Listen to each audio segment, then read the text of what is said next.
সিঙ্গাপুরে কোন কাজের বেতন বেশি? সিঙ্গাপুরে বেশ কয়েকটি খাত উচ্চ বেতন হয়। এর মধ্যে উল্লেখযোগ্য কয়েকটি কাজ হল: ১. তথ্য প্রযুক্তি খাত, আইটি সেক্টর। আইটি সেক্টরে কাজ করার জন্য বেশ ভালো বেতন দেওয়া হয়। বিশেষ করে senior software engineer, data scientist এবং সাইবার সিকিউরিটি এক্সপার্টরা প্রতি মাসে সিঙ্গাপুরে গড়ে ৮,০০০ থেকে ১২,০০০ সিঙ্গাপুর ডলার বেতন পেয়ে থাকেন।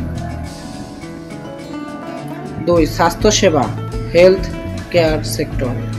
চিকিৎসক এবং বিশেষজ্ঞ নার্সদের মাসিক বেতন ৬,০০০ থেকে ১০,০০০ সিঙ্গাপুর ডলার হতে পারে। ৩. ব্যাংকিং এবং আর্থিক খাত, ব্যাংকিং অ্যান্ড ফাইন্যান্স। আর্থিক বিশেষজ্ঞ, বিনিয়োগ ব্যাংকার এবং সিএফও, চিফ ফাইন্যান্সিয়াল অফিসার পদে কাজ করলে বেতন ৮,০০০ থেকে ১৫,০০০ ডলার পর্যন্ত হতে পারে। প্রকৌশলী এবং নির্মাণ, ইঞ্জিনিয়ারিং অ্যান্ড কনস্ট্রাকশন।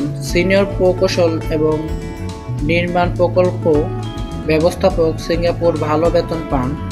তাদের মাসিক বেতন ৭,০০০ থেকে ১২,০০০ ডলার পর্যন্ত হতে পারে। তো আলহামদুলিল্লাহ, আজকে